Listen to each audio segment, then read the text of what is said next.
Je vous salue dans le nom précieux de Jésus-Christ. Nous allons prier. Seigneur, nous te bénissons, nous rendons grâce. Je bénis ton Saint-Nom, Père, pour ce moment que tu nous donnes pendant 12 jours de jeûne et prière. Nous te demandons de nous soutenir, de nous accorder la grâce, la force de pouvoir faire ce moment, de pouvoir terminer, parce que ta parole déclare que la fin d'une chose vaut mieux que son commencement. Je prie que tout esprit de découragement, toute attaque, toute pensée impure qui viendra nous décourager, nous attaquer, soit chassée au nom puissant de Jésus-Christ. Que les forces des ténèbres, les forces de la sorcellerie, les esprits impurs soient délogés dans le sang de Jésus-Christ. Seigneur, parfois, la faim, la fatigue, les tentations, que tout cela soit vaincu dans le sang de Jésus-Christ. Seigneur, pendant ce moment, les esprits vont vouloir attaquer pour que des personnes ne soient point bénies. Mais je sais que des hommes et des femmes seront bénis. Des enfants seront bénis au travers de ce programme. Et nous bénissons ton Saint-Nom pour la grâce que tu nous accordes. Seigneur, merci pour l'Esprit Saint que tu nous accordes de pouvoir faire ce moment.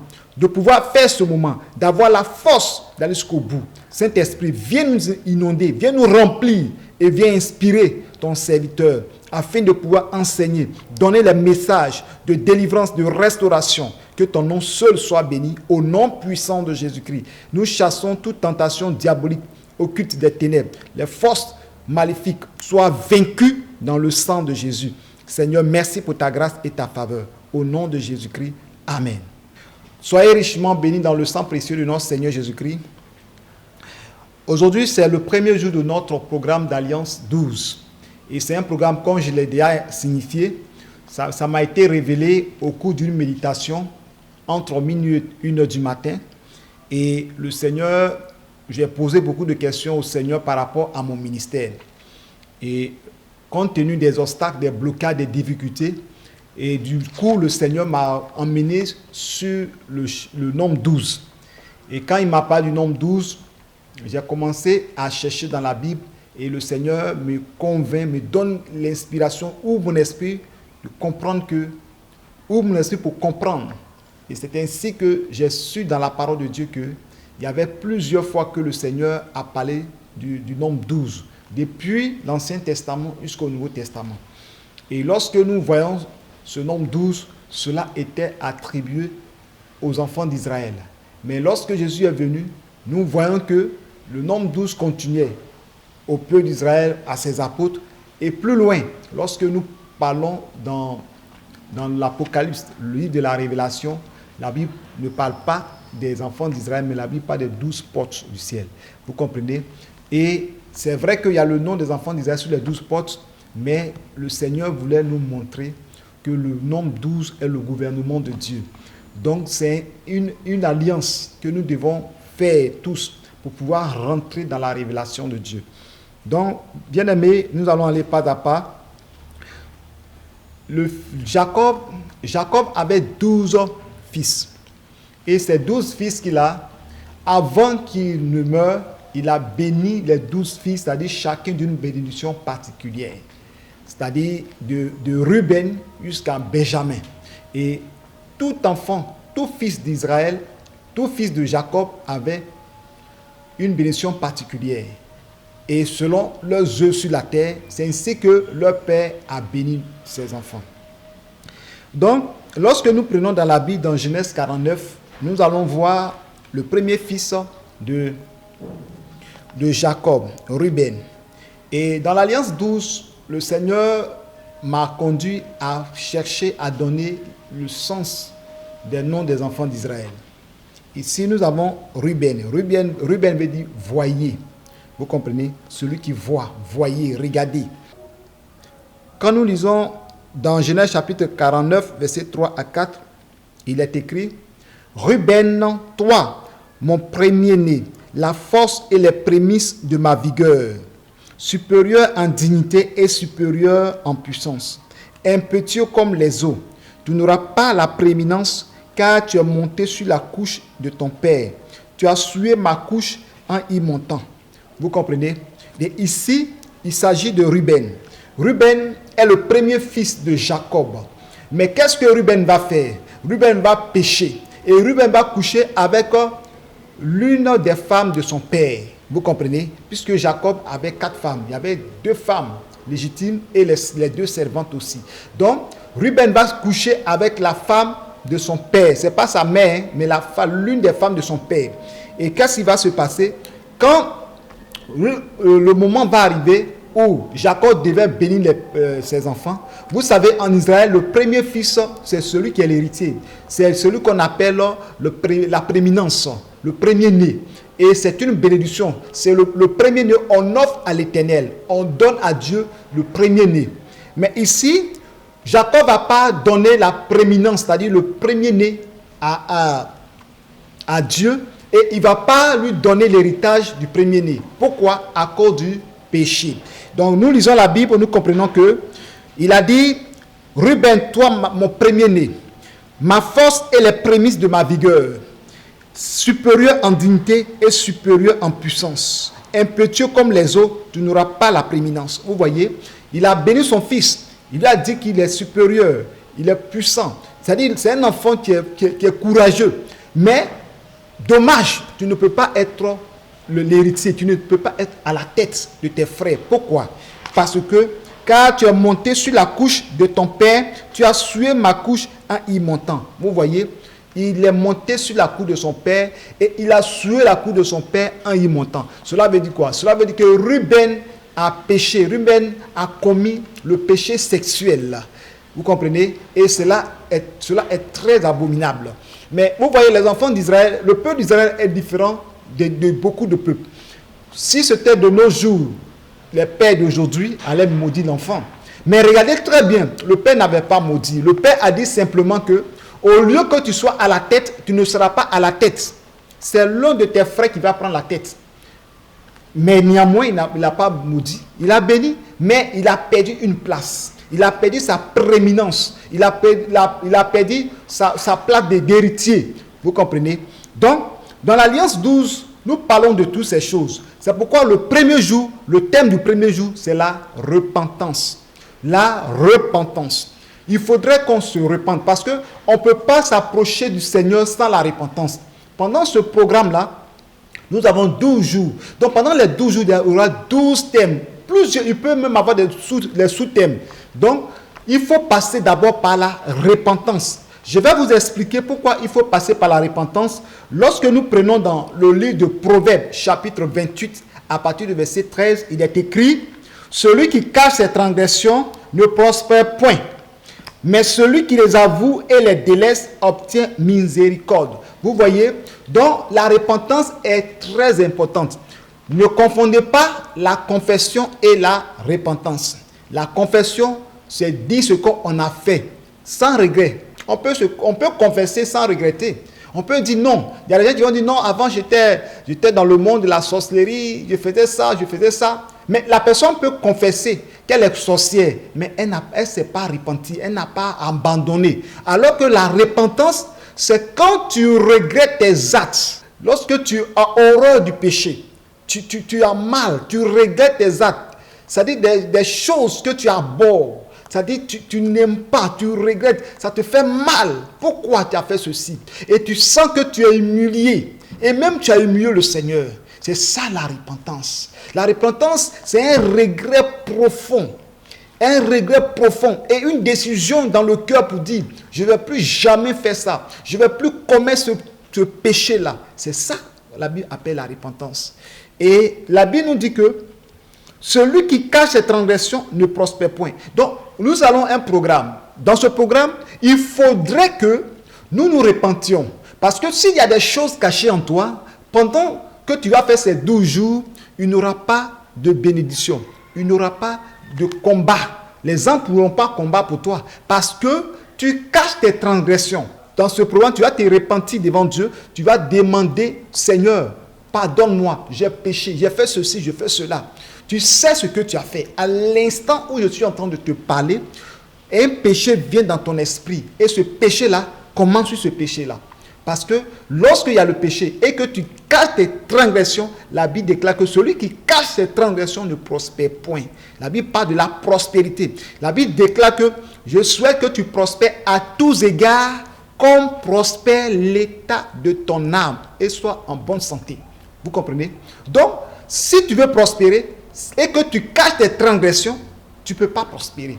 Et la Bible poursuit dans Proverbe 28, verset 13, dit, mais celui qui les avoue et les délaisse obtient miséricorde. Donc, le péché, ce n'est pas le fait d'avouer, c'est d'avouer et de laisser. C'est ça qu'on appelle la repentance. Mais si tu avoues, ça c'est la confession, et tu délaisses, ça devient une repentance. Tu avoues et tu délaisses, tu abandonnes, tu regrettes, ça c'est la repentance. Donc le premier jour de notre programme, chacun de nous doit se sonder au-dedans de lui. Chacun de nous doit se regarder. Qu'est-ce qui m'empêche de m'approcher de Dieu? Qu'est-ce qui va faire que mes prières ne sont point exaucées? Qu'est-ce qui va faire que Satan va pouvoir m'accuser devant Dieu? C'est en cela que tu vas te repentir.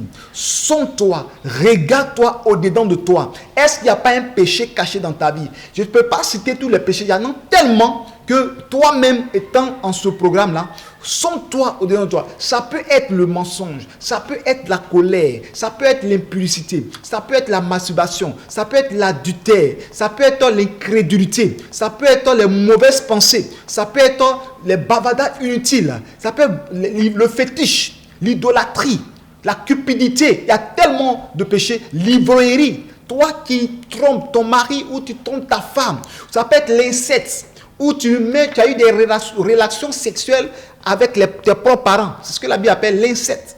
Donc, tout cela, tu dois te repentir. Tu es quelqu'un, tu as gardé des choses dans ton cœur, tu n'arrives pas à pardonner. Aujourd'hui, dans ce programme-là, il faut commencer à pardonner. Demande à Dieu de te pardonner. Et il est capable de te libérer. Nous allons voir quelques points. Pourquoi avouer ses péchés et délaisser? Je vais vous expliquer selon notre programme d'Alliance 12, pourquoi, à partir du premier jour, nous devons avouer nos péchés. Vous voyez, et les délaisser. Je viens de dire que le premier jour, et le premier-né, c'est Ruben. Ruben, c'est celui qui a péché. Il a commis l'inceste. Il a commis le péché, un péché vraiment abominable. Si c'était de nos jours, c'était dans les pays arabes, il sera lapidé. Il allait le tuer. Et même si dans les pays, en Afrique ici même, ces gens d'enfants, on peut renier l'enfant. On peut maudire. On peut chasser cet enfant. Mais Ruben est resté dans la maison de son père, malgré qu'il a commis ses péchés. Ce péché-là.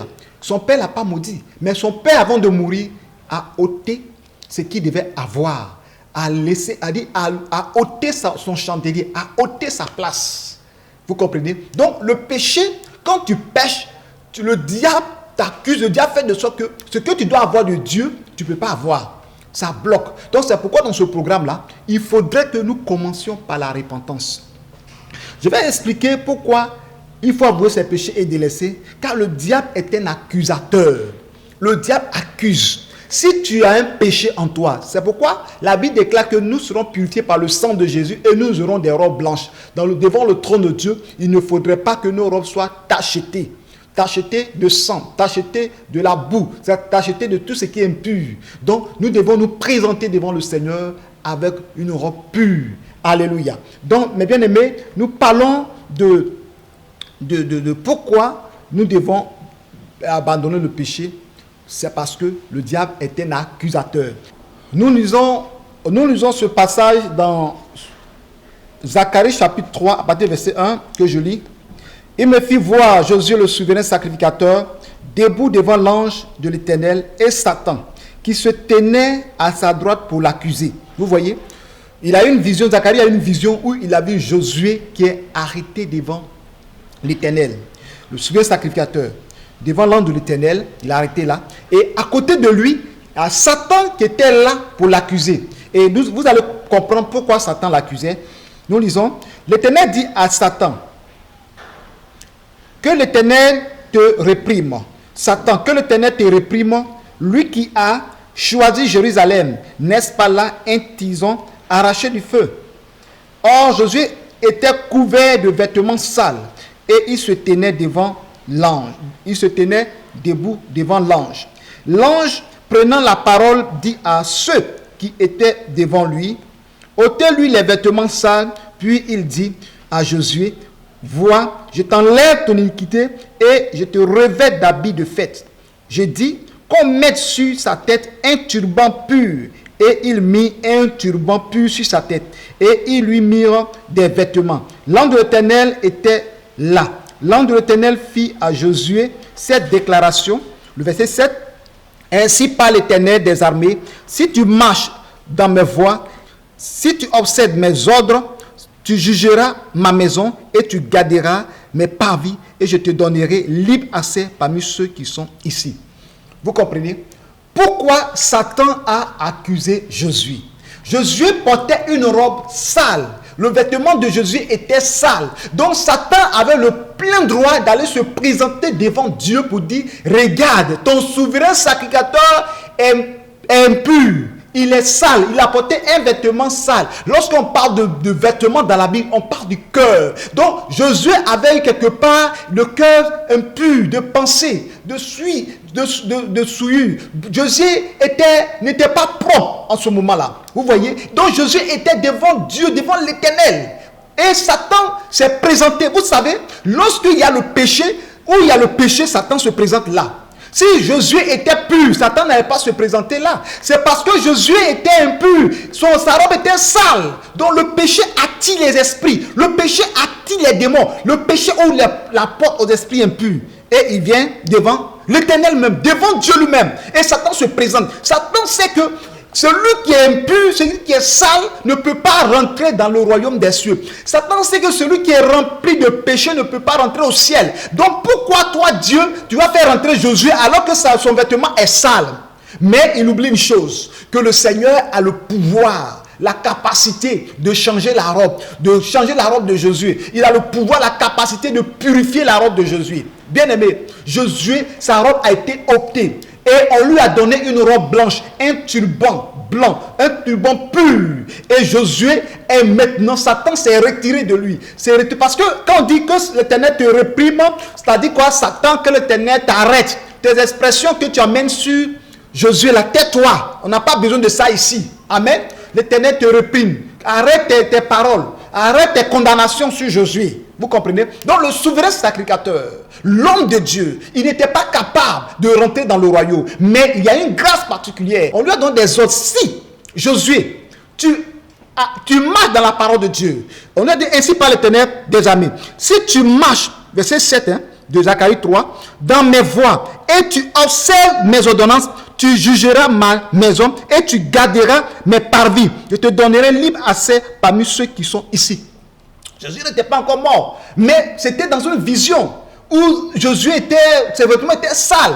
Donc Satan était parti l'accuser. Et ils ont changé le vêtement de Josué. Changer son vêtement, c'est que Josué s'est repenti. Josué a demandé pardon à l'Éternel. Et Dieu a pardonné ses péchés. Et son vêtement a été changé. Et on lui a dit que regarde Josué, tous ceux que tu vois qui sont assis là-bas, est-ce que tu vois bien ceux qui sont assis là-bas? Tu vois Moïse, tu vois Abraham, tu vois Enoch, et vois tous les saints, Noé, que tu sois assis là-bas. Si tu marches bien, alléluia, si tu observes mes ordres, si tu marches dans ma voie, tu jugeras ma nation, ma maison, tu garderas mes parvis, et je te donne libre accès parmi ceux qui sont ici. Donc pour dire que Josué, si tu as obéi à tous ces ordres, toutes ces paroles-là, tu vas rentrer dans le royaume des cieux. Tu vas avoir accès à ceux qui sont là, à celui que tu vois Moïse, à celui que tu vois Aaron, tu vois Abraham, tout cela, tu le verras et tu auras libre accès. Le péché dans notre vie nous bloque la voie. Donc ce passage, le Seigneur veut nous amener à nous repentir avant d'aborder les 12 jours de jeûne et de prière. Donc le premier jour aujourd'hui, c'est la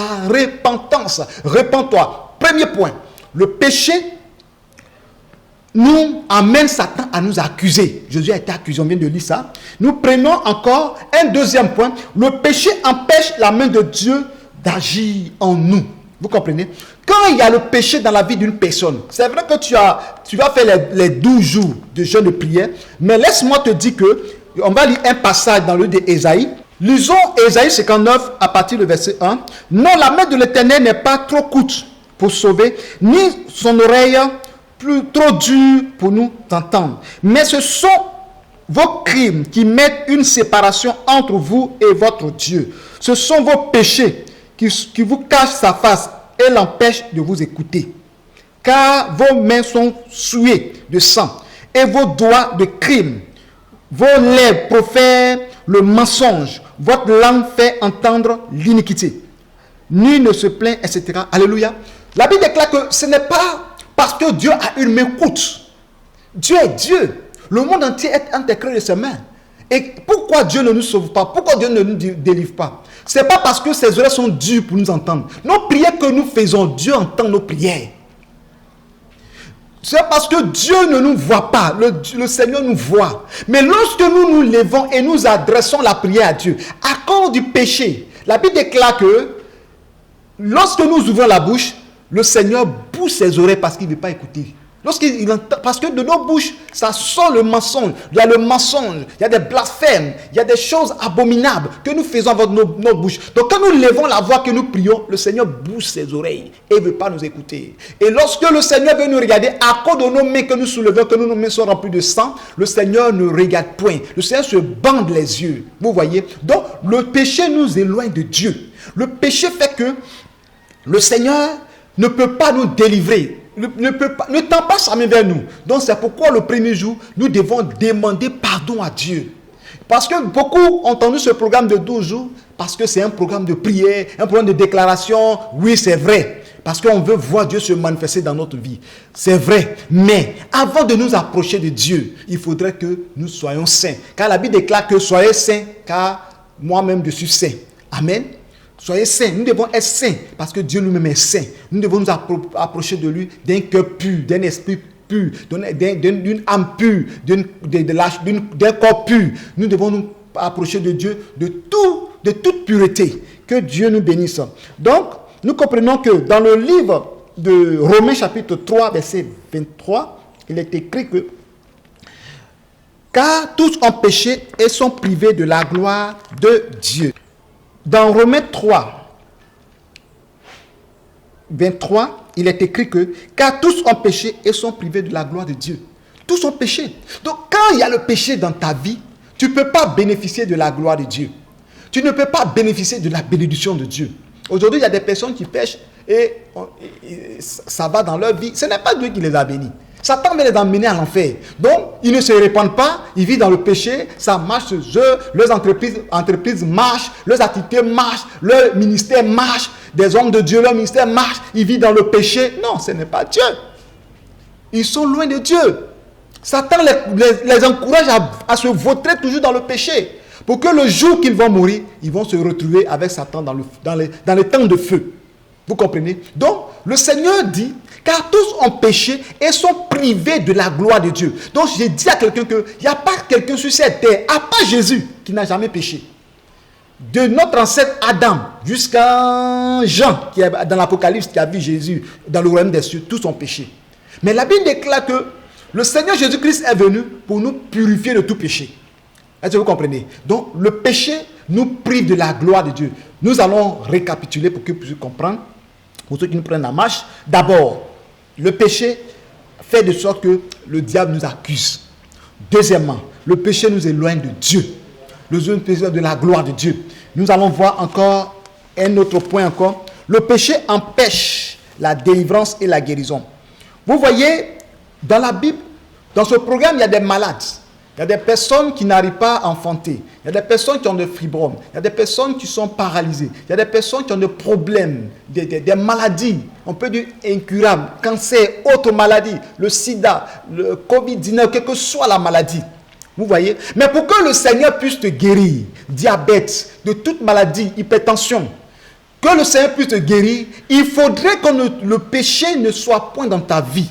Tu dois te repentir. Si tu es à l'hôpital et que tu es en train de souffrir, demande pardon à Dieu. Demande, Seigneur, pardonne-moi de mes péchés. S'il y a un péché caché dans ma vie que j'ignore, révèle-moi ce péché pour que ma vie soit transformée. Alléluia. Donc, il s'agit d'un paralytique, quand nous lisons, qui ses frères l'ont envoyé vers Jésus. Et qu'est-ce qui va se passer? Et voici, on lui amena un paralytique couché sur un lit. Dans Matthieu 9, verset 2. Jésus, voyant leur foi, dit au paralytique, prends courage mon enfant, tes péchés te sont pardonnés. Vous voyez? Et ça, à la suite de ça, le Seigneur a dit, prends ton lit, lève-toi et rentre chez toi à la maison. Le monsieur s'est levé et il a commencé à marcher. Vous voyez? Et même les gens qui étaient là disent, mais qui est cet homme si ce n'est pas Dieu qui peut pardonner les péchés? Alors qu'ils ne savent pas que Jésus a le pouvoir dans le ciel et sur la terre et sous la terre. Alléluia. Donc, Jésus-Christ, d'abord, il a vu leur foi. Mais leur foi n'était pas... C'est une grande foi, une foi authentique. Mais cet homme, malgré leur foi, ne pouvait pas recevoir la guérison. Il a fallu d'abord que le Seigneur a vu leur grande foi, mais il va lui dire, tes péchés te sont pardonnés. Il faut que ces péchés soient pardonnés. Même si tu as la foi et qu'il y a le péché dans ta vie, la puissance de Dieu ne peut pas se manifester en toi. Il a fallu que cet homme-là, Jésus lui pardonne ses péchés. Et quand ses péchés lui ont été pardonnés, c'est ainsi qu'il a été guéri. Donc, programme d'Alliance 12, bien-aimé, demande pardon à Dieu. Seigneur, pardonne-moi de mes péchés. Tout le temps, j'ai des histoires avec mon mari. J'ai des histoires avec ma femme. On discute. On ne parle pas, ça fait des jours. Souvent même, les enfants. Tout ça là, ce sont des œuvres du diable. La présence de Dieu veut rentrer dans la maison. Chaque fois que vous priez, vous demandez à Dieu de bénir votre maison. C'est en ce moment-là qu'il y a des disputes. Il y a des mésententes. Il y a des palabres. Et l'ange de ténèbres vient, ne peut pas rentrer. Et les démons, ça invite les démons. Les démons rentrent dans votre maison. Les démons font du cafouillage, détruisent tout dans votre maison. Bien-aimé, ce programme, tu dois te repentir. Repentons-nous. Amen. C'est pourquoi vous lisez la Bible. Le premier message de Jean-Baptiste, c'était quoi? Repentez-vous car le royaume des cieux est proche. Le royaume des cieux est proche, Jésus-Christ.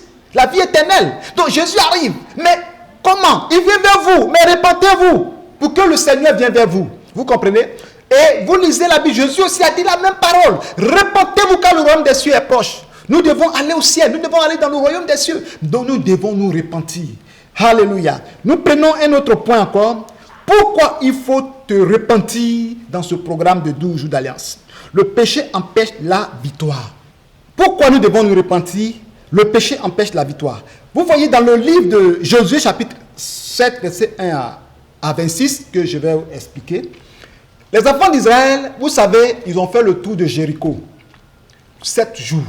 7e jour, les murailles de Jéricho sont ébranlées et ils ont eu la victoire. La Bible déclare que Jéricho était barré et barricadé. Ce sont des grosses murailles. Mais ces grosses murailles-là ont été ébranlées. Donc, avec leur armée, l'armée d'Israël a affronté les habitants de Jéricho. L'armée de Jéricho, ils ont eu la victoire. Donc, ils ont affronté cette armée puissante, des murailles fortes, et ils ont eu la victoire. Mais devant eux, ils vont rencontrer un autre peuple. Un petit peuple qui n'ont même pas de murailles. Ils ne sont même pas protégés même. Ils ont une petite armée. Donc, ils devaient aller en guerre pour les affronter. Parce que le Seigneur a dit de chasser les peuples qui seront à Canaan peu à peu. Donc, Jésus a dit, mais ce n'est pas la peine. Nous avons combattu les habitants de Jéricho, ceux qui font la peur de tout le peuple dans cette nation, dans les contrées ici. Et l'Éternel nous a donné la victoire. Donc, ne vous fatiguez pas. Prenez quelques personnes pour qu'ils partent aller affronter Haï, un petit peuple. Donc, il ne faut pas qu'on va donner la fatigue à l'armée. Donc, pris quelques personnes, il dit allez-y pour finir cela, puis on va avancer. Mais ils sont partis. Ils ont eu la défaite. Ils ont eu la défaite. Le peuple d'Haï les a tués. Ils ont tué d'autres personnes, quelques soldats. Mais quand ils sont revenus, les autres sont revenus pour dire que on a eu la défaite devant ce petit peuple. Josué est parti devant la face de Dieu pour demander, Éternel, pourquoi tu nous as donné la victoire sur Jéricho? Et ce petit peuple, nous ne pouvons pas les vaincre. Pourquoi, Seigneur? Le Seigneur dit qu'il y a l'interdit au milieu de vous. C'est-à-dire, il y a le péché au milieu de vous. C'est à cause de ce péché que vous n'avez pas eu la victoire. Est-ce que vous comprenez? Donc, le Seigneur, par sa grâce, le Seigneur va passer par les hommes de Dieu, les prophètes, les sacrificateurs, pour pouvoir voir dans les tribus qui a fait ça, qui porte le péché. Et ils ont demandé, il n'y a pas quelqu'un qui va se dénoncer pour dire c'est moi. Or, il y avait quelqu'un qui s'appelle Akan. Akan était au milieu d'eux. Et lorsqu'ils sont partis vouer Jéricho à l'interdit, les trésors, de l'or, les butins de guerre, le butin de guerre, il a vu, la Bible déclare qu'il a convoité. Et il a pris ça, il est parti dans sa chambre, il a fait un trou, il a creusé, il a mis dessus et il s'est couché dessus. Et on ne sait pas qui a pris. Personne n'a soupçonné que l'or pur, les habits ont été volés. Vous comprenez? Les lingots ont été volés. Alors que Akan avait pris. Donc Dieu qui savait qu'il y a quelqu'un qui était là, qui a volé, qui a commis le péché, lorsque le peuple est parti, ils ont eu la défaite. Dans ce programme d'Alliance 12, je demande à quiconque fait ce programme de se repentir. Parce que si tu ne te repens pas, à cause de toi, la prière de ta famille ne sera pas exaucée. Je ne dis pas nous tous qui sommes dans l'Alliance. Si toi tu ne te mets pas à te sanctifier normalement, la malédiction va te frapper. Tu seras étonné. Parce que c'est un programme d'alliance. L'Éternel est avec nous. Dieu est là. Donc, repens-toi. Donc, lorsqu'ils sont arrivés, Josué a demandé, entre vous, qui peut faire ça? Akan n'a même pas parlé. Le Seigneur dit, bon, allez-y par tribu. Il prend les 12 tribus, il passe la personne. Et il tombe sur une seule tribu. Et dans la tribu encore, on demande encore qui? On passe par famille. On tombe sur une seule famille et au fur et à mesure, ils sont tombés sur la famille. Ils sont tombés sur la famille d'Akan. Et on dit à Akan, qu'est-ce que tu as fait? Donne gloire à Dieu. Josué lui dit, donne gloire à Dieu, ce que tu as fait dit. Il dit non, j'ai vu des habits, des lingots d'or, de l'or, je l'ai convoité. Vous voyez, la convoitise, c'est un péché. Et je l'ai pris et j'ai gardé, j'ai creusé un trou, j'ai mis dedans et sur ça se trouve mon lit. Donc je me couche dessus. Et quand ils ont découvert, ils ont pris tout, ils ont pris Josué, sa femme, ses enfants, on les a lapidés, ils sont morts. Et quand le peuple est parti combattre, ils ont eu la victoire. Vous voyez? Donc, la convoitise est un péché. Tu es en train de convoiter. La Bible dit, mais ne pas convoiter la femme de ton prochain. De ne pas convoiter le mari. Et tu convoites le pain de ta soeur. Tu convoites les biens, la maison, la voiture. C'est du péché. Parce que quand tu convoites, c'est un désir Adam d'avoir ça. La convoitise, c'est ça. Tu veux avoir ça, mais tu n'as pas ça. Mais quand tu n'as pas ça, ça crée en toi la jalousie. Ça crée en toi l'aigreur. Tu deviens aigri. Vous voyez? Donc, la convoitise n'est pas une bonne chose. La convoitise te pousse même à aller commettre l'acte physiquement, à voler, comme Akan a volé, à commettre l'adultère, à faire des choses qui ne sont pas bien. Dans ce programme, je demande à quelqu'un de se repentir. Tout ce que je suis en train de dire, si tu te retrouves dedans, repens-toi sincèrement. Parce que le Seigneur a besoin de ta repentance pour qu'il fasse des grandes choses dans ta vie. Donc, Akan a été lapidé, sa femme, ses enfants, et ils sont morts dans la vallée d'Akor. Et à partir de ce jour-là, le peuple d'Israël est parti en guerre, ils ont eu la victoire. Une autre histoire biblique, il s'agit des enfants d'Israël qui, le Seigneur leur a dit de ne pas avoir des relations avec des femmes étrangères, des femmes qui adorent d'autres dieux, c'est-à-dire les Philistins, les Madianites, les Déviens, tout cela, les Ammonites, vous comprenez? Tout cela, de ne pas avoir des relations avec eux. Donc, c'est ainsi que Dieu a donné au temps de Moïse. Mais vous allez voir qu'il y a les enfants d'Israël qui vont aller commettre des relations sexuelles avec ce peuple étranger. Vous comprenez? Avec des femmes étrangères. Et à partir de là, l'Éternel a commencé à tuer les enfants d'Israël. Et qu'est-ce qui va se passer? Le peuple a commencé à se repentir. Mais le jour de leur repentance, dans le temps de Dieu, il y a un des enfants d'Israël qui est parti sous les yeux de Moïse. Et les autres a pris une femme et passé devant eux et allé dans sa tente. Mais qu'est-ce qui va se passer? Il y a un des fils des enfants d'Israël qui était dans la repentance et qui a vu l'âme de cet homme-là. Il a tiré son épée et il est rentré derrière eux. Il a piqué, poignardé les deux par le bas-ventre, la femme et l'homme. Il les a tués sur le champ. Et quand le sang a jailli, le Seigneur a dit, Phinéas a été animé de mon zèle, car à partir d'aujourd'hui, je fais une alliance à perpétuité avec lui. Une alliance où sa descendance va s'asseoir sur le trône. Vous comprenez? Donc, le péché qui est venu dans la vie, au milieu du peuple d'Israël, a ralenti la puissance de Dieu, a mené la malédiction. Dieu m'a commencé à tuer les enfants d'Israël. Mais Phinéas a été animé du zèle de l'Éternel. Bien aimé, quand il y a le péché au milieu de vous, dans une église, s'il y a quelqu'un qui pêche, qui ne se répand pas, l'œuvre de Dieu n'avance pas. Et souvent on accuse les hommes de Dieu. L'homme de Dieu, c'est à cause de son ministère n'avance pas. C'est parce que il n'a pas posé de bons fondements, il n'a pas fait ceci, il n'a pas fait cela, parce que ceci, cela. Non! Ça peut arriver parce que de nos jours, il y a beaucoup d'hommes de Dieu qui vivent dans le désordre. Mais ceux qui vivent dans la sanctification, qui vivent dans la crainte de Dieu, mais il y a des enfants d'Israël, des enfants d'Israël qui vivent dans le péché, qui sont là, qui commettent le péché tout le temps. Et à chaque fois qu'on prie, il n'y a pas de bénédiction. Souvent, ils commettent l'inceste, ils commettent le mensonge, l'abomination, les critiques. Ils critiquent l'homme de Dieu, ils critiquent sa femme, ils disent des choses, tous les gens, tout le temps, les murmurent. Et cela fait que l'homme de Dieu n'avance pas. L'homme de Dieu ne se retrouve pas. Et on l'accuse. Mais il y a le péché au milieu de nous. C'est pourquoi la Bible déclare ôtez le méchant du milieu de nous. Donc dans ta maison où tu es, si vous priez et que vous avez une équipe de prière et qu'il y a quelqu'un qui vit dans le péché, tant que cette personne ne s'est pas repentie sincèrement et qui ne s'est pas confessé et repenti, vous allez voir que tout ce que vous allez faire, c'est zéro. Tu es dans ce programme d'alliance, peut-être même que tu trompes ton mari. Peut-être même que tu trompes ta femme. Mais à ce moment-là, tout ce que vous allez faire, c'est zéro. Il faut te repentir. Même si tu ne peux pas dire à ta femme, mets-toi en genoux, pleure devant le Seigneur. Tu ne peux pas dire à ton mari, mets-toi en genoux, pleure devant le Seigneur.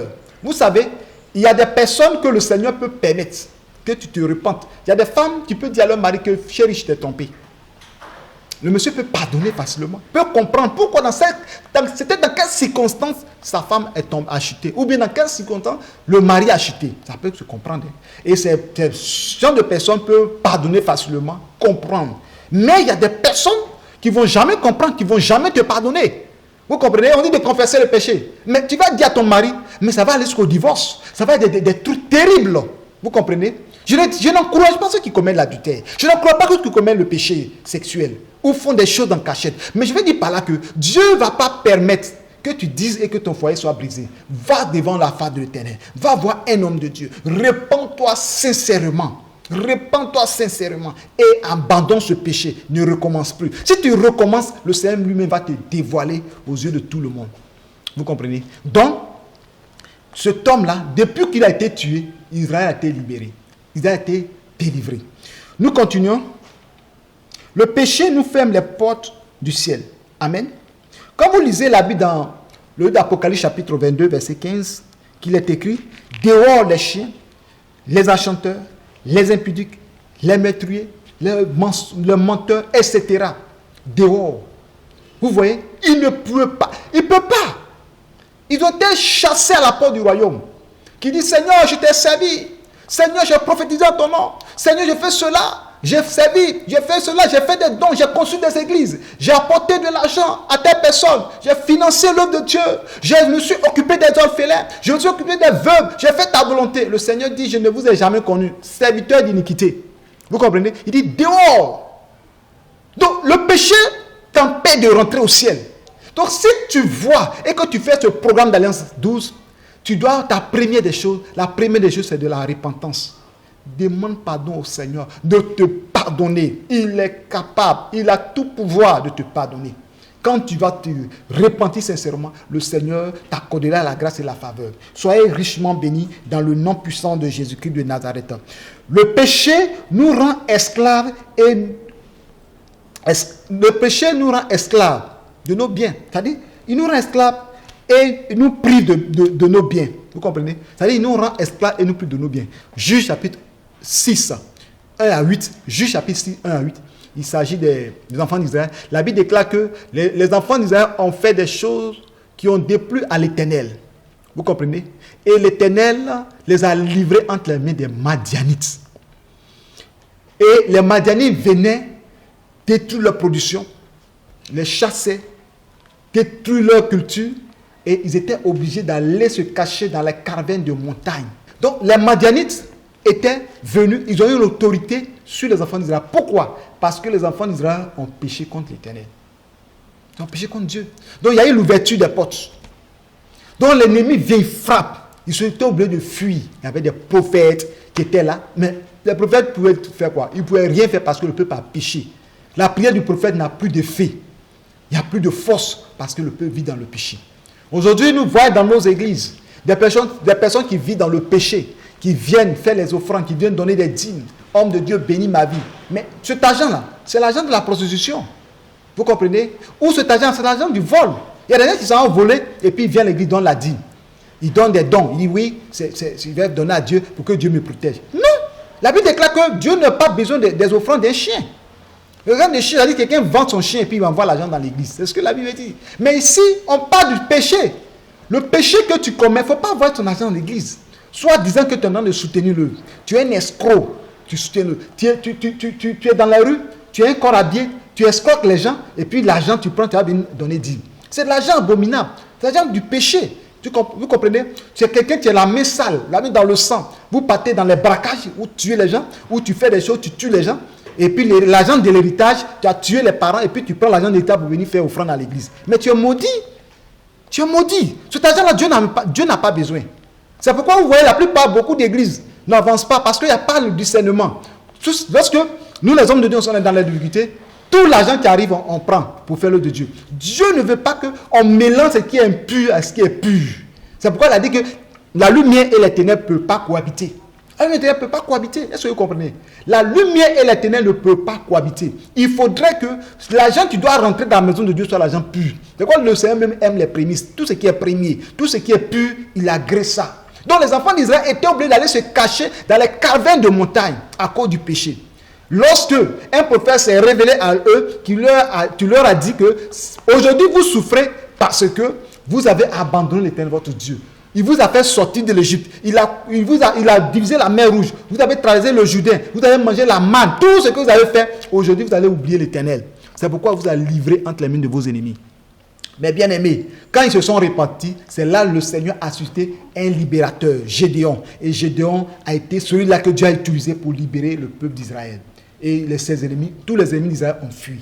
Vous comprenez? Donc le péché n'est pas du tout bon. Le péché ferme les portes. Le péché te prive de ta liberté. Le péché a fait que les enfants sont devenus des esclaves. Ils sont partis se cacher. Ils ne peuvent pas se mettre à l'aise. Même leurs champs étaient détruits. Leur production, leur stockage, tout a été détruit par les Madianites. Ils ont brûlé tout.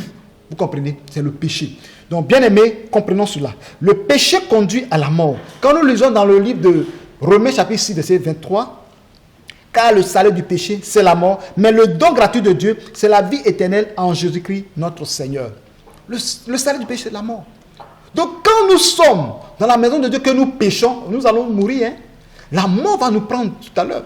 Si tu es dans la maison de Dieu, tu pêches, tu vas mourir. Vous voyez, aujourd'hui, il y a des gens qui pêchent, et puis ils ne meurent pas, ils sont dans la maison de Dieu, ils font n'importe quoi, ils ne meurent pas. Ce n'est pas comme au temps de Pierre, où Pierre a déclaré, et puis Ananias et Saphira sont morts. Vous comprenez? Aujourd'hui, on ne voit pas ça dans nos églises. Les gens vivent dans le péché, les gens vivent dans le désordre, les gens mentent, les gens font ce qu'ils veulent, se moquent même des pasteurs. Mais il n'y a rien. Mais ils oublient que c'est encore plus grave, parce que le stade du péché, c'est la mort. Il y a la seconde mort aussi qui est là. Si tu n'as pas commis la mort physique, il y aura la mort éternelle aussi qui est là. La mort éternelle, l'enfer. Donc, bien aimé, pour ne pas aller dans ce lieu, répands-toi sincèrement. Et le Seigneur te pardonnera tes péchés. Il pardonnera tes péchés. La délivrance du péché. Amen. Comment recevoir la délivrance sur le péché? Amen. Pour recevoir la délivrance sur le péché, il faut passer par la repentance. Vous comprenez? Et quand tu te repens, ne recommence plus. Comme nous lisons la Bible, nous voyons. La Bible déclare que lorsque cette femme adultère qui est venue vers Jésus, il l'envoyait, elle était devant Jésus, et ceux qui l'accusaient étaient prêts à la lapider. Et Jésus a dit que celui qui n'a point péché jette la première pierre. Vous avez compris que les gens ont vu qu'ils ont péché. Vous voyez, le péché humilie, le péché affaiblit. Ils avaient la force de lapider cette femme. Ils avaient la colère. Mais quand Jésus a fait sortir le mot péché, tous sont refroidis. C'est pourquoi le péché peut refroidir une église. Le péché peut refroidir l'onction. Le péché peut refroidir le Saint-Esprit dans la vie d'une personne. C'est pourquoi la Bible déclare que n'attristez pas le Saint-Esprit. Attrister le Saint-Esprit, c'est agir dans le péché. Attrister le Saint-Esprit, c'est désobéir à Dieu. Quand le Saint-Esprit dit, lève-toi, va prier, tu ne pries pas. Lève-toi, va jeûner, tu ne jeûnes pas. Fais ceci, tu ne le fais pas. Tu désobéis à Dieu et ça attriste le Saint-Esprit. Quand le Saint-Esprit ne va pas commettre un péché, toujours tu es dans ça. Le Saint-Esprit t'attriste. Vous comprenez? Et il se retire de toi. Dans ce programme, nous voulons être remplis du Saint-Esprit. Dans ce programme, nous voulons avoir la puissance de Dieu en nous. C'est pourquoi, bien aimé dans ce programme, ce message que tu écoutes, tu dois prier, demander pardon à Dieu pour tes péchés. C'est le premier jour, il faudrait que vous compreniez le message qui va nous amener à avoir la victoire. Alléluia. Donc, quand nous lisons dans le livre de Zacharie, chapitre 9, verset 11, je lis Zacharie, chapitre 9, verset 11. Zacharie 9, verset 11, il est écrit: et pour toi, à cause de ton alliance, scellée par le sang, je retirerai tes captifs de la fosse où il n'y a point d'eau. Vous voyez? À cause de ton alliance scellée par le sang, je retirerai tes captifs dans la fosse où il n'y a point d'eau. Dans ce programme, le péché a retenu quelqu'un dans une fosse. Le péché a retenu quelqu'un dans une prison spirituelle. Le péché a fait de quelqu'un un esclave. Et tu es sous le joug du péché, tu es sous le joug de la malédiction. Mais la Bible déclare que à cause, et pour toi, à cause de ton alliance scellée par le sang, nous sommes dans une alliance 12. Et cette alliance, il y a l'alliance du sang de Jésus-Christ, qui est scellée par la mort et sa résurrection. Et la Bible nous dit que je retire tes captifs dans la fosse où il n'y a point d'eau. Donc tu es là, mon frère, ma soeur. Il y a quelque chose qui ne va pas dans ta vie. Parce qu'aujourd'hui, le diable t'a retenu quelque part, prisonnier, prisonnière. Tu es dans une fosse, tu es dans une prison familiale. Tu es quelque part bloqué, prisonnier de la maladie, prisonnier de la stérilité. Mais je te dis une chose, crois seulement la parole de Dieu. Qu'à cause du sang de l'alliance, à cause de cette alliance que nous faisons en Jésus-Christ, le Seigneur va te délivrer de la fosse où il n'y a point d'eau. Il va te délivrer de la prison de la sécheresse, de la prison de la mort, de la prison de l'envoûtement, de la prison de la pauvreté, de la prison du chômage, de la prison de l'austérité, de la prison de la maladie. Que soit le lieu, le sang de Jésus te libère. Le sang de Dieu te délivre. Parce que le Seigneur te libère par le sang de l'alliance. Nous lisons, lorsque nous prenons dans 1 Jean, verset 7, 1 Jean 7, il était que le sang de Jésus nous purifie de tout péché. Tu sais, le sang de Jésus te purifie de tout péché. C'est par ce sang-là que nos péchés sont purifiés. Donc tout ce que tu fais, quand tu fais la repentance, tu demandes pardon à Dieu. Tout ce que tu viens de dire, après, demande que le sang de Jésus te lave, te purifie. C'est comme si tu as lavé un habit. C'est-à-dire la repentance, c'est comme tu as pris le savon, tu as pris du javel et tu es en train de laver ton habit qui est sale, qui a trop de taches dessus. Tu as lavé, tu as fini de laver. Pour que l'habit soit plus propre, tu dois prendre de l'eau propre et tu vas rincer. Alléluia. C'est comme ça la vie de quelqu'un. Quand tu te repens, tu fais la repentance, c'est comme si tu es en train de te laver. Tu es en train de te laver. Et quand tu as fini de te laver, il faut que tu te rinces. Et pour te rincer, c'est le sang de Jésus qui te purifie, qui te rince et tu deviens pur. Il n'y a aucune tache sur toi. Et tu es libéré dans le sang de Jésus-Christ. Le sang de Jésus-Christ nous rachète. Comme vous pouvez lire ça dans Apocalypse 5, verset 9 à 10. Il nous a rachetés par son sang. Il a racheté toute nation, toute tribu par son sang. Le sang de l'agneau. Alléluia. Vous voyez dans l'Ancien Testament, quand quelqu'un pêche, on prend un agneau, tu viens poser ta main sur l'agneau, ça dit que ton péché est sur l'animal, et on égorge l'animal. Quand le sang jaillit, l'animal prend ton sang, ton péché, et quand on le tue, on le sacrifie, c'est comme si toi, tu es libéré, il a pris ton péché. C'est la même chose que Jésus-Christ a pris nos péchés à la croix et sa mort et sa résurrection nous a libérés. Donc, dès l'instant que Jésus a pris nos péchés et que son sang a jailli, nous sommes purifiés par le sang de Jésus-Christ. C'est pourquoi la Bible déclare qu'il n'y a plus de condamnation pour ceux qui sont en Jésus-Christ. Il n'y a plus de condamnation. Le message que tu as touché, ça t'a touché, mais je te ramène à Jésus. Par son sang précieux qui purifie, te justifie. Il y a un passage dans la Bible que j'aime beaucoup dans l'Hébreu. Le Seigneur dit qu'il ne se souvient plus de nos péchés. Quand tu es purifié par le sang de Jésus, il ne se souvient plus. Satan n'a qu'à t'accuser comme il a accusé Josué. Pour dire que regarde, il est pur, il est impur, il a volé, il a commis adultère, il a fait ceci, il a fait cela. Le Seigneur va lui dire, je ne me souviens plus qu'il a fait ça. Je ne me rappelle plus. Mais souvent, on est là, on a accepté Jésus, on a prié pour que le sang de Jésus nous purifie. Mais parfois, Satan vient nous accuser des péchés même avant que tu partes aux eaux de baptême. Va te rappeler ça. Alors que tu as déjà accepté Jésus, tu as confessé, tu as abandonné. Mais si Satan t'accuse, ne l'écoute plus. C'est comme ça qu'il a accusé Jésus. Dieu lui a dit, tais-toi, arrête ce que tu es en train de faire. Lui là, ses péchés sont déjà effacés. C'est d'enlever son habit sale et de lui porter un habit nouveau. Après ce programme, tu seras un homme nouveau. Après ce programme, tu seras une femme nouvelle. Il va avoir un puissant réveil dans ta vie. Une restauration puissante va se passer dans ta vie. Sois béni au nom puissant de Jésus-Christ. Le sang de Jésus nous délivre de tout péché. Alléluia.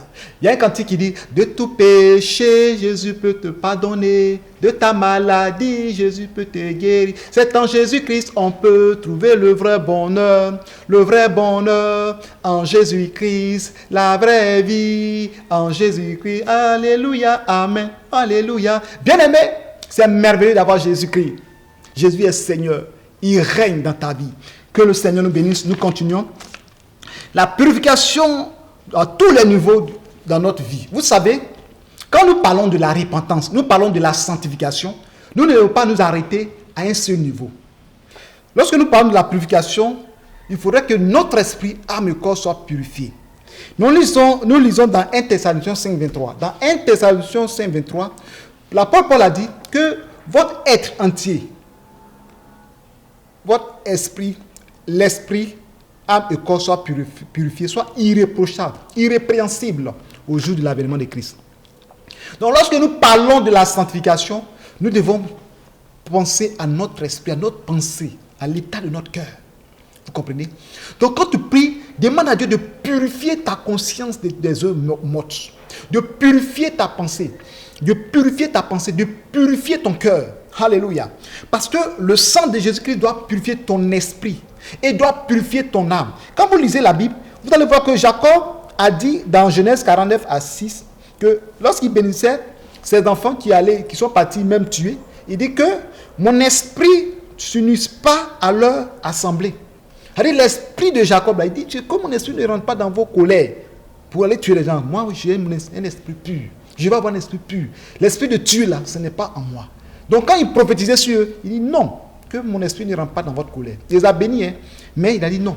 Et nous prenons dans l'histoire de l'âme, et nous prenons l'âme dans le livre d'Ézéchiel. La Bible déclare que l'âme qui pêche, c'est celle qui mourra.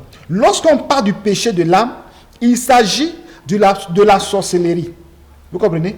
Il s'agit, quand on parle du péché de l'âme, il s'agit de la sorcellerie, de manger en rêve, de boire des choses bizarres en rêve, d'avoir des relations sexuelles en rêve. Ça, c'est le péché de l'âme. Donc, il faut que ton esprit soit purifié et ton âme aussi soit purifiée.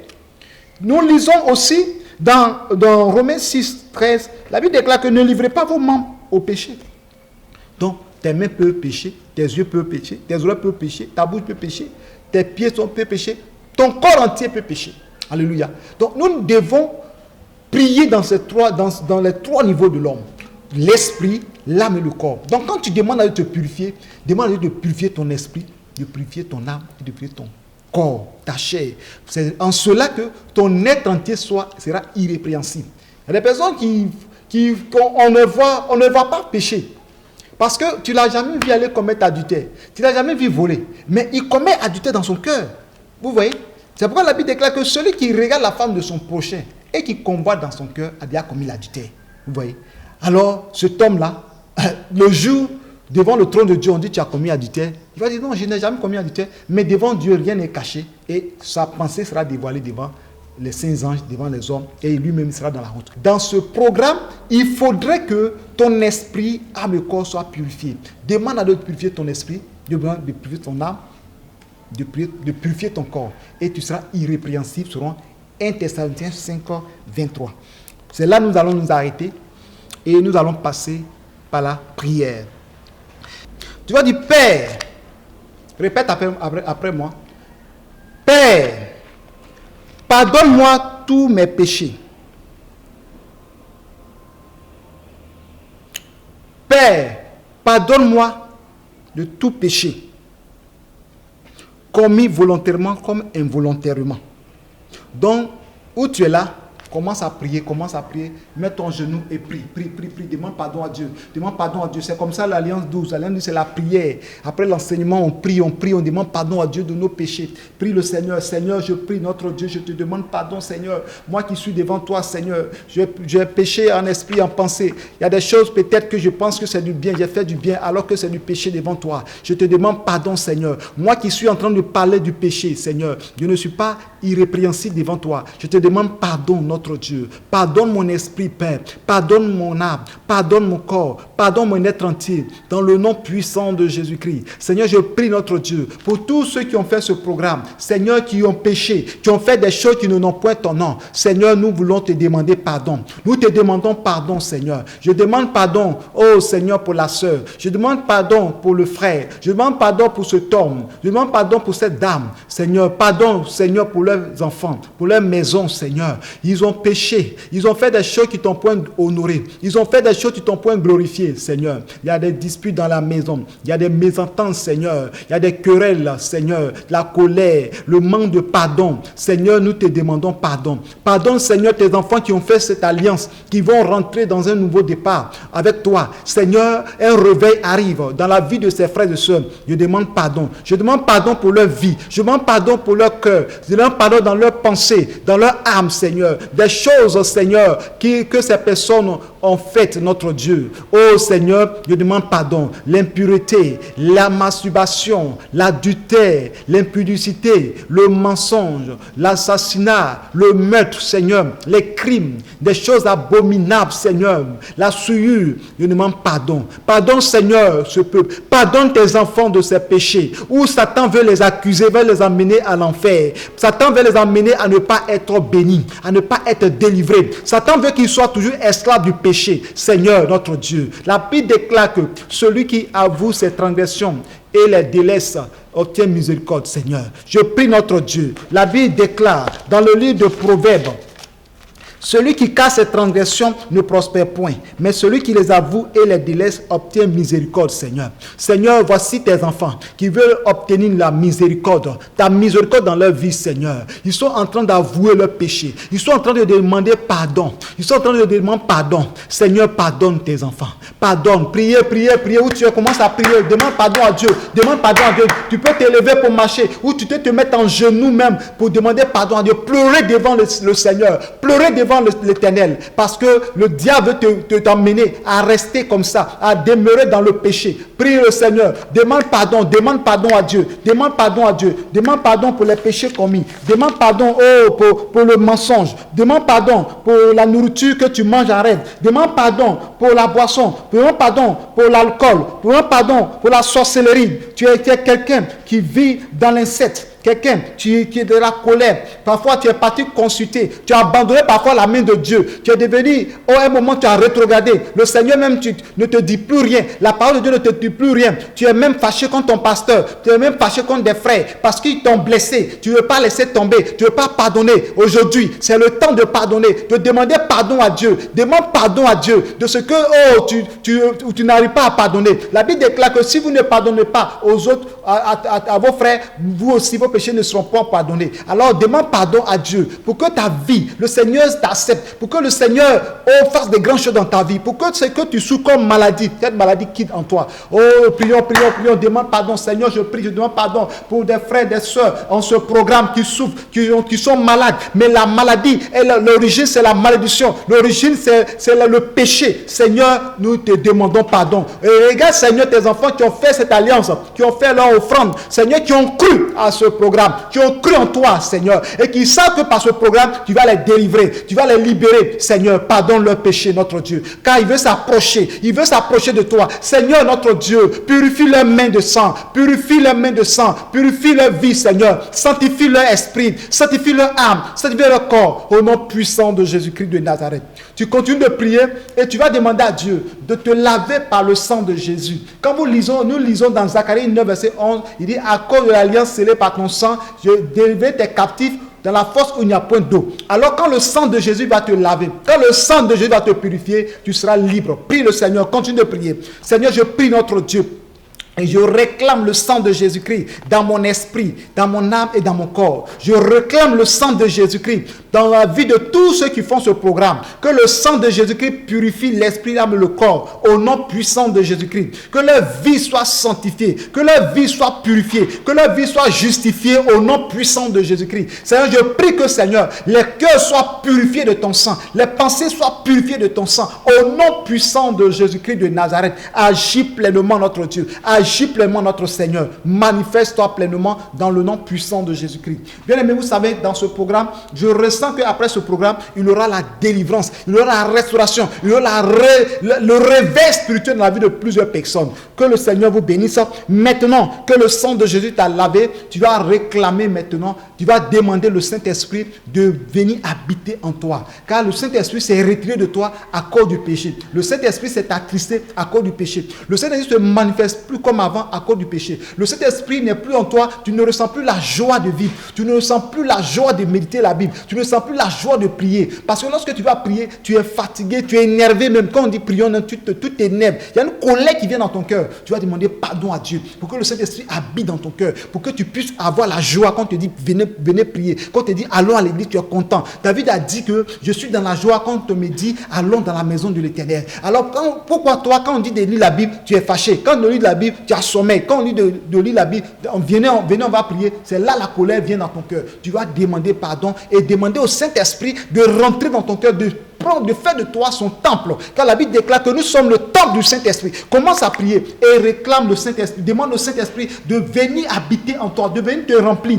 Oh véritable Saint-Esprit de Dieu, je te prie maintenant de venir m'habiter, de venir remplir ma vie. Remplis-moi de ta puissance. Remplis-moi de ton onction. Au nom puissant de Jésus-Christ, que le peuple de Dieu, tes enfants qui sont dans l'alliance, soient remplis du Saint-Esprit, l'Esprit de vie, l'Esprit Saint, l'Esprit de vérité, dans le sang précieux de Jésus-Christ de Nazareth. Je prie que, Seigneur, dans le nom de Jésus, que tes enfants soient remplis du Saint-Esprit, tes enfants soient remplis de la puissance de Dieu, soient remplis de l'onction de Dieu, soient remplis de la force du Saint-Esprit, dans le nom puissant de Jésus-Christ. Seigneur, je crois que tu es capable, je crois que tu es puissant, je crois que tu règnes, je crois que tu es le véritable Dieu, de libérer, de remplir des cœurs de la puissance de Dieu, de l'onction de Dieu, de la force de Dieu. Cet esprit agit maintenant afin que les vies soient comblées, afin que des vies soient remplies de la puissance d'en haut, le souffle de vie, la puissance de la résurrection, l'onction vivante au nom de Jésus-Christ.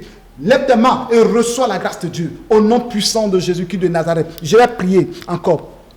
Ensemble, nous allons prier encore. Tu vas te tenir maintenant dans le sang de Jésus-Christ. Tous les démons qui sont mandatés contre ta vie pour que tu pêches, démons d'adultère, démons de vol, démons de sorcellerie, des esprits impurs, de mensonges, tous les esprits qui te menacent aujourd'hui, la colère, tu vas les chasser maintenant dans le sang de Jésus-Christ. Car la Bible déclare que je vous donne le pouvoir de marcher sur les serpents et les scorpions et toutes les puissants d'ennemis et rien ne pourra vous nuire. Il s'agit dans ce passage, dans le livre de Luc chapitre 10, verset 19. Donc prends autorité et chasse-les maintenant. Dans le nom puissant de Jésus-Christ, je prends autorité maintenant. Priez maintenant au nom de Jésus-Christ. Tout esprit qui attaque des vies, qui attaque des personnes, qui on les amène à pécher, les démons et les esprits impurs, je prends autorité maintenant, je les déloge maintenant, je les brise maintenant.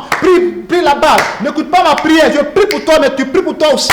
Au nom puissant de Jésus-Christ, je menace tous les esprits de colère, tout esprit impur, tout esprit des eaux, l'esprit de malédiction qui viennent attaquer des vies, qui viennent attaquer des soeurs, attaquer des frères. Je les brise dans le sang de Christ de Nazareth, je les chasse dans le sang de Jésus-Christ. Je les menace maintenant, mauvais esprit. Je te brise maintenant, je te déloge, je te chasse maintenant et tu libères des vies, tu libères des cœurs par la puissance de Dieu. Je te brise, démons impurs, esprit de sorcellerie, esprit de mort, esprit de mensonge, esprit d'adultère, esprit d'impudicité, esprit de sorcellerie, de tout genre de démons, colère. Je te chasse maintenant, démons guerriers. Je te chasse maintenant au nom puissant de Jésus-Christ. Que des vies soient libérées maintenant dans le sang précieux de Jésus-Christ de Nazareth.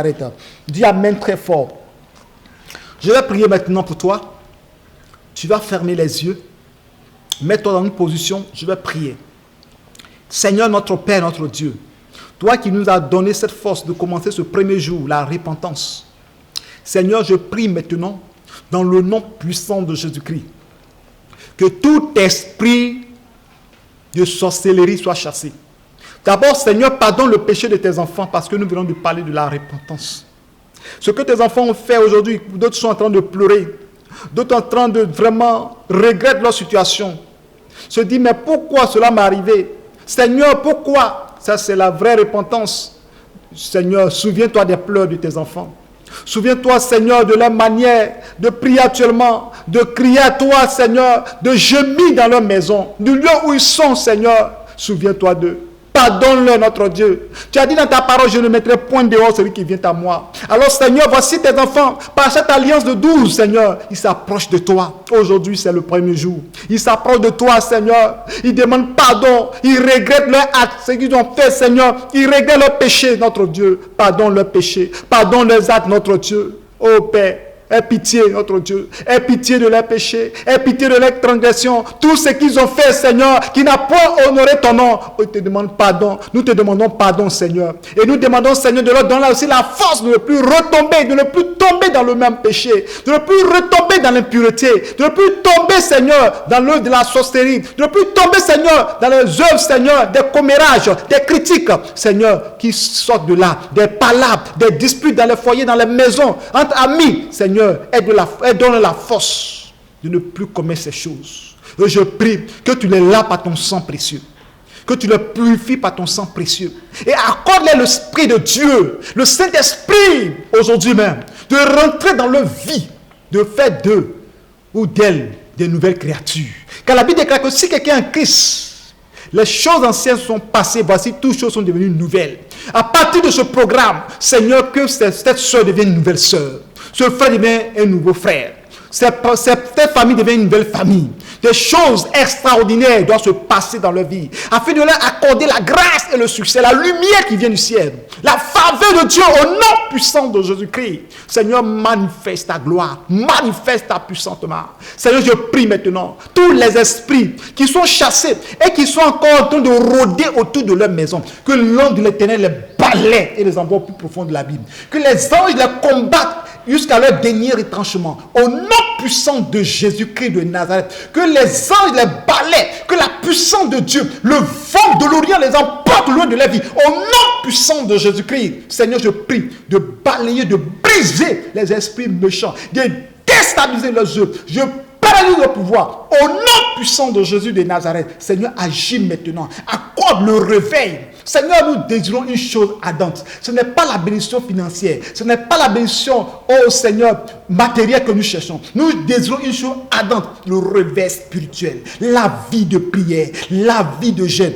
La vie de consécration à toi, Seigneur. La puissance du Saint-Esprit. Le renouvellement des dons spirituels dans les vies. Car, Seigneur, c'est en cela que les autres vont s'ajouter. C'est pourquoi la Bible déclare, cherchez premièrement le royaume des cieux et sa justice, et toute chose vous sera donnée par-dessus. Je prie maintenant que tout ce qui est spirituel, tout ce qui est de vie, soit dans la vie au nom puissant de Jésus de Nazareth. Seigneur, je brise tout ce qui a lié des vies, qui a lié des maisons, qui a lié des familles, qui a bloqué beaucoup de choses dans la vie. Soit paralysé dans le sang de Jésus-Christ et je les déloge loin de la vie. Dans le nom puissant de Jésus-Christ. Seigneur, agis maintenant.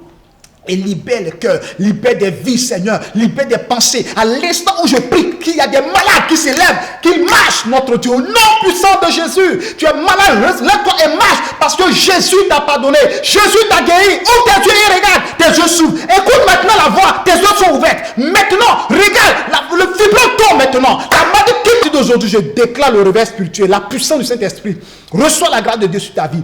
Maintenant, que le Saint-Esprit te restaure, te renouvelle maintenant. À partir d'aujourd'hui, ce poids, ce fardeau que tu portes, quitte ton corps dans le sang de Jésus-Christ. Que tu sois léger, que tu sois légère. Reçois le vent de l'Esprit dans ta maison. Reçois le vent de l'Esprit sur toi. Le vent de la délivrance sur toi. Au nom puissant de Jésus. Que le Seigneur envoie son feu consumer dans ta maison tout ce qui est impur dans ta maison. Le feu de cet esprit se manifeste en toi. Au nom puissant de Jésus-Christ. Dis Amen très fort. Soyez bénis au nom de Jésus-Christ.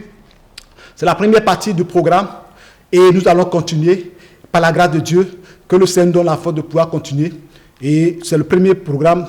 Je vais donner un autre enseignement.